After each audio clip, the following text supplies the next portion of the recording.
नमस्कार दोस्तों, स्वागत है आप सभी का प्रीलिम्स मंत्रा में। आज की डेट है 25 मई 2023। आज हम डिस्कस करने वाले हैं इस वीडियो में प्रीलिम्स पॉइंट ऑफ व्यू से जो भी आपके इंपॉर्टेंट आर्टिकल अलग अलग सोर्सेज में गिवन है उन सभी को। जैसे इसमें हम कवर करने वाले हैं द हिंदू और पीआईबी को। देखिए, आने वाले समय में मैं इंडियन एक्सप्रेस को भी इसमें इंक्लूड करूंगा, बट आज के लिए हमने पीआईबी और द हिंदू को कवर किया है। तो शुरुआत करते हैं आज के इस लेक्चर की और जानते हैं पहले आर्टिकल के बारे में। अभी रिसेंटली एक स्टेटमेंट दी गई है मिनिस्टर ऑफ अर्थ साइंस के द्वारा कि भाई इंडिया अक्वायर करने वाला है इसका फास्टेस्ट सुपर कंप्यूटर। अब ये अक्वायर कहां से कर रहा है, पहली स्टेटमेंट तो आपको ये पता होनी चाहिए। तो हम ये अक्वायर कर रहे हैं फ्रांस से। दूसरी चीज आपको ये पता होनी चाहिए कि अभी ये फास्टेस्ट आने वाला है, इसका नाम क्या है। तो नाम अभी फाइनल नहीं हुआ है, तो इस स्टेटमेंट को अभी छोड़ देते हैं। जब आएगा नाम नया तो उसको हम समझ लेंगे। अब तीसरी चीज जो आपको पता होनी चाहिए वो ये है कि इससे पहले आपका सबसे फास्टेस्ट सुपर कंप्यूटर कौन सा था। इसका नाम है मिहिर। इसकी जो स्पीड है वो 6 पेटाफ्लॉप थी।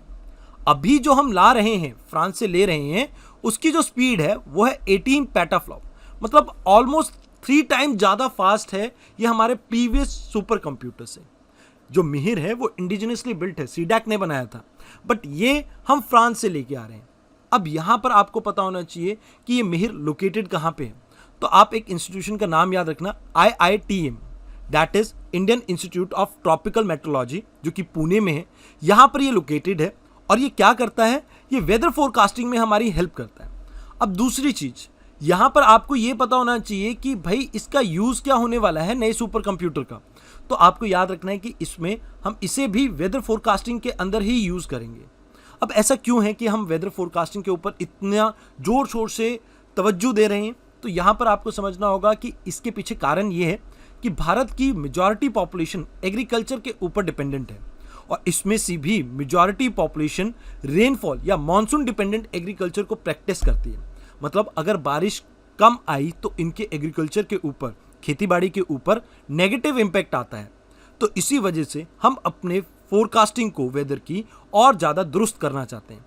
तो यहाँ पर आपको याद रखना है कि इसका काम क्या रहने वाला है। यह हमें हाईएस्ट रेजोल्यूशन प्रोवाइड करने वाला है वेदर फोरकास्टिंग में। अभी तक भारत 12 बाय 12 किलोमीटर के एक एरिया की फोरकास्टिंग कर पाता था, बट अब इसे और प्रिसाइज कर दिया जाएगा 6 बाय 6 किलोमीटर। आने वाले समय में हमारा एम यह है कि हम 1 किलोमीटर स्क्वायर एरिया की एक प्रिसाइज मार्किंग कर सकें ताकि क्लाउड बर्स्ट जैसी घटनाओं को हम सटीकली नाप सकें। अब इसकी लोकेशन क्या रहने वाली है, तो यहाँ पे आपको याद रखना है कि बिम्स्टेक का एक centre for weather and climate है, यानी कि इसका हेडक्वार्टर जो कि आपका नोएडा में लोकेटेड है, ये है National Centre for Medium Range Weather Forecasting. यहाँ पर इस सुपर कंप्यूटर को रखा जाएगा। तो आइए अब बात करते हैं अगले आर्टिकल की। अभी रिसेंटली एक आर्टिकल पब्लिश हुआ जिसमें यह बताया गया कि 19 ऑपोजिशन पार्टीज ने बायकॉट किया है जो इनॉग्रेशन करने वाले हैं प्रधानमंत्री सेंट्रल विस्ता का। सेंट्रल विस्ता प्रोजेक्ट जो है मिनिस्ट्री ऑफ हाउसिंग का प्रोजेक्ट है, 2019 में इसकी शुरुआत की गई थी। अब यहाँ पर इसको बायकॉट करने का रीज़न ये कहा जा रहा है कि भाई प्रेसिडेंट जो हैं उनको इसका इनॉग्रेशन करना चाहिए था और प्रधानमंत्री कहीं ना कहीं उन्हें साइडलाइन कर रहे हैं। तो ये एक डायरेक्ट असॉल्ट है डेमोक्रेसी के ऊपर, जिसकी वजह से सभी जो ओपोजिशन पार्टी है उन्होंने इसमें पार्टिसिपेट करने से मना कर दिया है। अब यहाँ पर क्या रीजंस थे इस सेंट्रल विस्ता प्रोजेक्ट को स्टार्ट करने के, तो पहली चीज आपको ये याद रखना है कि अभी हमारे पास यहाँ पे पर्याप्त इंफ्रास्ट्रक्चर नहीं था। अब जैसे जैसे हमारी पॉपुलेशन बढ़ती जा रही है, आने वाले समय में नंबर ऑफ एमपीज भी बढ़ेंगे। अब इतने ज़्यादा एमपीज को यहाँ पर पिछली वाली पार्लियामेंट में बिठाना मुश्किल था, तो इस वजह से अब हमने यहाँ पर ये चेंज किया है, मतलब एक नई पार्लियामेंट बनाई है।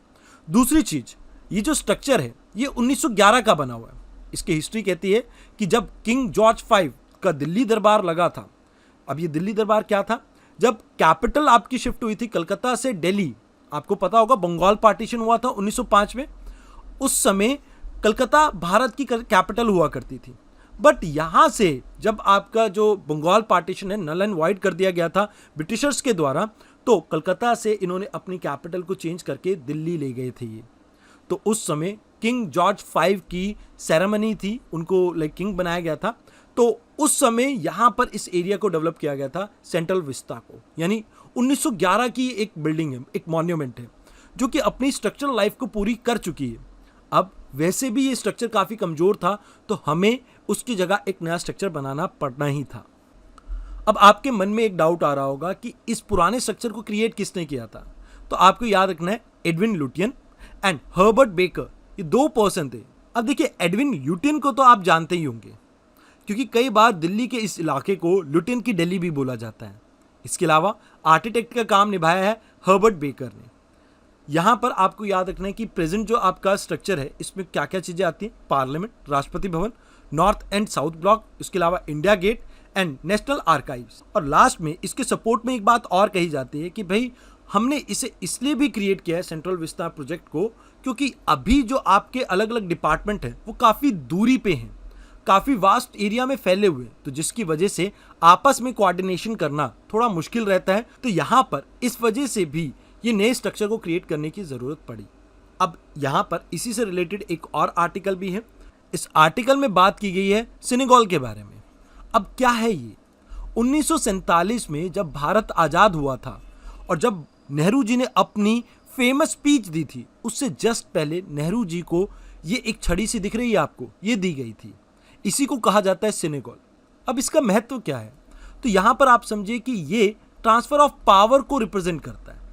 अब ये 1947 में पहली बार नहीं हुआ था, ये एक चलन है जो आपको चोला किंगडम में देखने को मिलता था। चोला किंगडम 8वीं सदी से लेकर 12वीं सदी तक साउथ इंडिया में रूल करता था। जब इन्होंने पल्लवास को हराया था तो उसके बाद इन्होंने अपने एम्पायर को साउथ में फैलाना स्टार्ट किया था। अब वहाँ पर चलन था कि जब एक शासक यानी एक राजा दूसरे राजा को पावर देता था तो उस समय ऐसा ही सेनेगल दिया जाता था। अब यहाँ पर अपने लिए इम्पॉर्टेंट ये भी है कि इस सेनेगल के बारे में थोड़ा जान लेते हैं। देखिए, देखने में तो ये सोने का लग रहा है, बट इसके ऊपर सोने की प्लेटिंग है। एक्चुअल में ये सिल्वर का बना हुआ है। इसके ऊपर बहुत बढ़िया कढ़ाई की गई है, यानी कार्व्ड है ये, और ये लगभग 5 फुट का है। अब अगर हम चोला एम्पायर के बारे में बात कर रहे हैं तो इनके एडमिनिस्ट्रेशन के बारे में भी जान लेते हैं। देखिए, वैसे तो चोला एम्पायर को हम एक सिंगल किंगडम या सिंगल गवर्नेंस के अंडर देखते हैं, बट फिर भी फॉर एडमिनिस्ट्रेटिव कन्वीनियंस यहाँ पर इन्हें डिवाइड किया गया था अलग अलग प्रोविंसेस में, जिन्हें मंडलम्स कहा जाता था।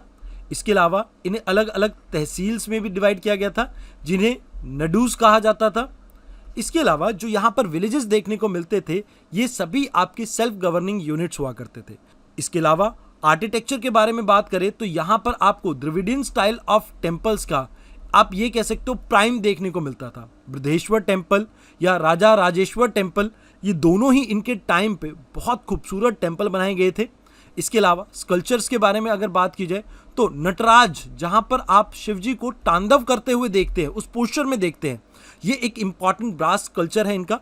और भूदेवी, जहाँ पर अर्थ गॉडेस के बारे में डिपिक्ट किया गया है, ये भी एक इनका इम्पॉर्टेंट स्कल्पचर है।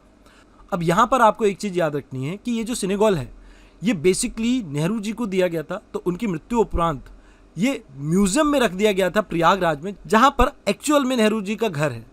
तो यहाँ पर आपको याद रखना है कि इसके बारे में आपको चोला एम्पायर के बारे में भी पता होना चाहिए था और एग्जैक्टली इस मूवमेंट के बारे में भी पता होना चाहिए था। Now next important article is about basic structure. अब देखिए, अभी रिसेंटली एक जजमेंट आई है सुप्रीम कोर्ट की, 3 जजेस की एक बेंच थी जिसको हेड कर रहे थे chief justice of India DY Chandrachud ji. अब यहाँ पर इन्होंने कहा कि भाई जो आपका डिस्ट्रिक्ट लेवल पे जुडिशरी है, इसकी भी इंडिपेंडेंस कहीं ना कहीं पार्ट है आपके बेसिक स्ट्रक्चर का। तो ये पहली बार ऐसा इंटरप्रेट किया गया है। अब यहाँ पर इन्होंने एक और बात कही है कि भाई अगर आप लॉजिकली चलेंगे ना, तो सेपरेशन ऑफ पावर जो कि बात करता है कि लेजिस्लेटिव, एग्जीक्यूटिव और आपकी जुडिशरी 3 अलग अलग अंग हैं और इनका काम है आपस में एक दूसरे के ऊपर चेक एंड बैलेंसेस रखना। इसके लिए इंडिपेंडेंट जुडिशरी होना काफ़ी ज़रूरी है। और अगर हम बात करें डिस्ट्रिक्ट कोर्ट की, तो ये हर रोज लगभग 11 लाख केसेस को हैंडल करते हैं। तो ये बैकबोन है आपके जुडिशियल सिस्टम की। तो इस वजह से इनकी इम्पार्शियलिटी को सिक्योर करने के लिए इट्स इंपॉर्टेंट कि हम इनकी फाइनेंशियल सिक्योरिटी को इंश्योर करें और इकोनॉमिकली इन्हें इंडिपेंडेंट बनाएं। इसके अलावा यहाँ पर 2 चीज़ों के ऊपर फोकस करने के लिए कहा गया है पेमेंट के अंदर कि भैया जो रीजनेबल है और जो नेसेसरी है, जो इनको अपने काम करने के लिए पैसा चाहिए प्लस इनको अपनी ज़िंदगी गुजर बसर करने के लिए जो पैसा चाहिए, वो यहाँ पर इंश्योर करना होगा गवर्नमेंट को। इसके अलावा ये आपका जो जजमेंट आया है किस केस में आया है, तो एक पिटीशन फाइल की गई थी ऑल इंडिया जजेस एसोसिएशन के द्वारा, क्योंकि उनकी एरियर्स, ग्रेचुटी और रिटायरमेंट बेनिफिट काफ़ी टाइम से पेंडिंग थी। तो यहाँ पर सुप्रीम कोर्ट ने ये कहा कि भाई आप इनके सर्विस रूल्स को अमेंड कीजिए और तुरंत ही ये इंश्योर कीजिए कि किसी भी तरह से जुडिशरी डिपेंडेंट ना हो एग्जीक्यूटिव के ऊपर। तो आइए अब बात करते हैं अगले आर्टिकल के बारे में। अगला आर्टिकल बात करता है WTO के अंदर रिफॉर्म लाने के बारे में। अभी भारत ने इस चीज़ के लिए आवाज़ उठाई है कि WTO में रिफॉर्म आने चाहिए और यहाँ पर डिस्प्यूट सेटलमेंट का जो मैकेनिज्म है वो और ज़्यादा दुरुस्त होना चाहिए, क्योंकि अभी एक बार फिर से दुनिया को ज़रूरत है कि जो मार्केट एग्रीमेंट में हमने जो फंडामेंटल प्रिंसिपल को एग्री किया था जब WTO का फॉर्मेशन किया गया था कि हम open, fair, inclusive and transparent एक बॉडी क्रिएट करेंगे जो वर्ल्ड ट्रेड को प्रमोट करे, हमें एक बार फिर से उस चीज़ को एस्टैब्लिश करने की ज़रूरत है। अब यहाँ पे हमारे लिए ये भी इंपॉर्टेंट है कि हम WTO के बारे में भी कुछ जान लें। तो आपको यहाँ पे ये याद रखना है कि 1994 से पहले आपके पास एक ऑर्गेनाइजेशन होती थी GATT, जिसकी फुल फॉर्म थी general agreement on tariff and trade, जो 1948 में बनी थी, यानी कि आपकी वर्ल्ड वॉर 2 के बाद। अब होता यह है कि इसकी प्रॉपर फंक्शनिंग नहीं होती है, तो जिसकी वजह से एक बार वर्ल्ड फिर से इकट्ठा होता है और 1994 में साइन होता है आपका मार्केश एग्रीमेंट, जिसके प्रिंसिपल के बारे में मैंने अभी आपको बताया था। इसके बाद 1995 में ये ऑपरेशनलाइज होता है और इसका काम अभी ये है कि रेगुलेट और फैसिलिटेट करता है इंटरनेशनल ट्रेड को। तो ये आपकी एक इंटर गवर्नमेंटल ऑर्गेनाइजेशन है जो इन सभी चीज़ों को हैंडल करती है, जिसके अंडर आते हैं आपके 164 मेंबर्स और ये लगभग वर्ल्ड की 98% GDP को रिप्रेजेंट करता है। आइए अब बात करते हैं अगले आर्टिकल की, जो कि आपका डील करता है FDI से। और यहाँ पे ये बताया जा रहा है कि जो FDIs हैं इंडिया में इस साल कम आई हैं। देखिए, अगर बताया जाए पिछले साल की तुलना, जब हमारे पास $43.5 बिलियन FDI आई थी, इस साल $38.6 बिलियन के आसपास आई। इसके पीछे 2 रीजन बताए जाते हैं। One is global push factor, जहां पर आपको यह देखने को मिल रहा है कि टाइट मनी पॉलिसी फॉलो की गई है वेरियस डेवलप्ड कंट्रीज के द्वारा, जिसके कारण लोगों के पास सरप्लस मनी कम था। और दूसरी बात यहां पे यह भी है कि जो डेवलप्ड कंट्रीज के बैंक है वो लोगों को अच्छा पैसा दे रहे थे, तो लोगों ने दूसरी कंट्री में निवेश भी नहीं किया। दूसरी चीज डोमेस्टिक पुल फैक्टर।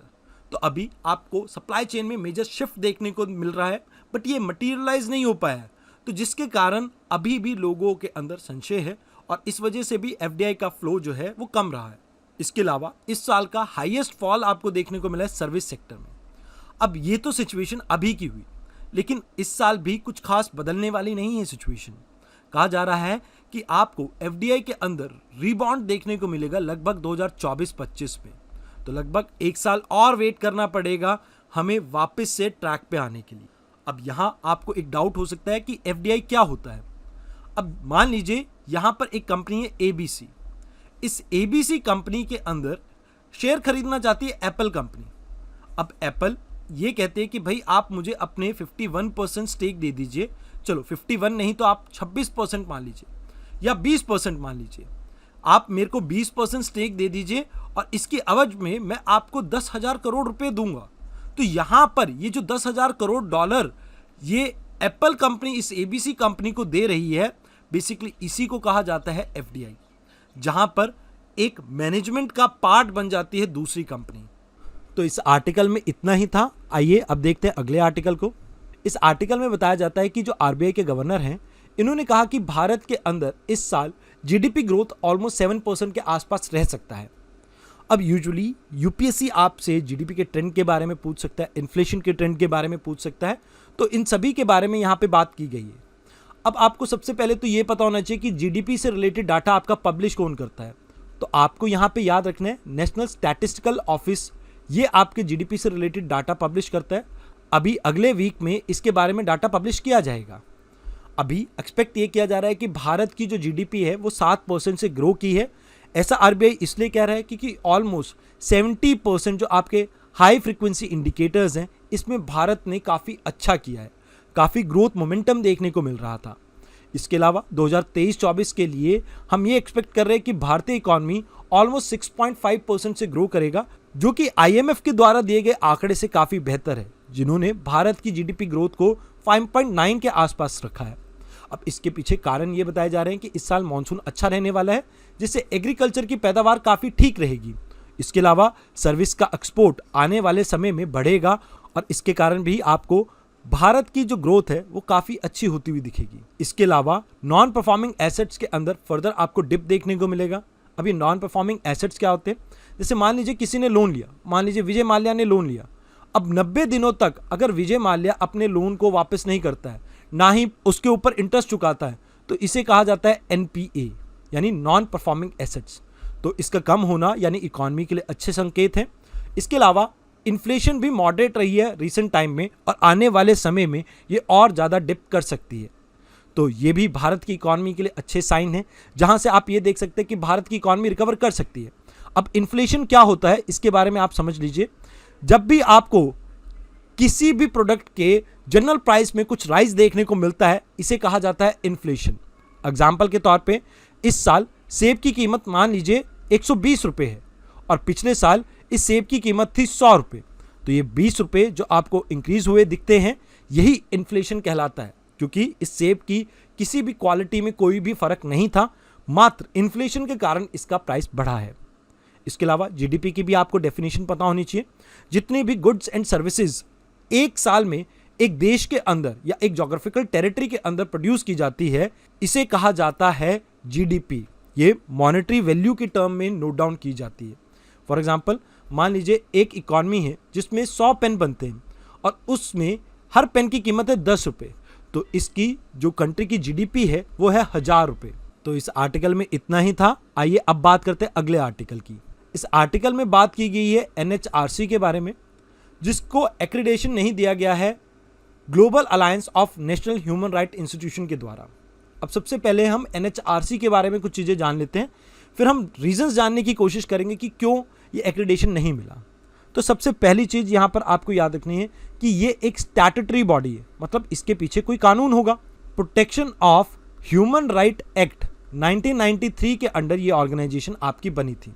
ये कहीं ना कहीं भारत ने जो पेरिस प्रिंसिपल, यानी कि यहाँ पर मैं अभी इनके बारे में बात करूँगा क्या है ये प्रिंसिपल, जो पेरिस प्रिंसिपल को कंफर्मिटी देने के लिए ये ऑर्गेनाइजेशन बनाई थी। इसमें एक चेयरपर्सन होते हैं, इसके अलावा 5 फुल टाइम मेंबर होते हैं और 7 डीम्ड मेंबर होते हैं। अब इसमें ये जो चेयरपर्सन होते हैं ये या तो CGI हो सकते हैं या सुप्रीम कोर्ट के कोई जज हो सकते हैं। तो ये चीज़ें आपको याद रखनी है। सिलेक्शन कमेटी में कौन आते हैं? तो सिलेक्शन कमेटी में 6 मेंबर हैं। एक तो प्रधानमंत्री खुद, एक यूनियन होम मिनिस्टर, इसके अलावा लीडर ऑफ ऑपोजिशन जो आपके हैं, चाहे राज्यसभा की बात करें चाहे लोकसभा की, दोनों ही यहाँ पे आते हैं। स्पीकर आ जाते हैं और डेप्यूटी चेयरमैन जो आपके राज्यसभा के होते हैं वो भी इसमें पार्टिसिपेट करते हैं। तो ये 6 मेंबर मिलके सिलेक्ट करते हैं मेंबर्स को। इसके अलावा जो टेन्योर रहता है ये 3 साल का रहता है मेंबर्स का, या 70 साल तक की उम्र का। अब इन्हें रिमूव तभी किया जा सकता है या तो किसी इनकैपेसिटी के कारण, या इन्होंने कुछ मिसबिहेव किया हो और ये कोर्ट में प्रूव हुआ हो। तो ये बात आपको NHRC के बारे में याद रखनी।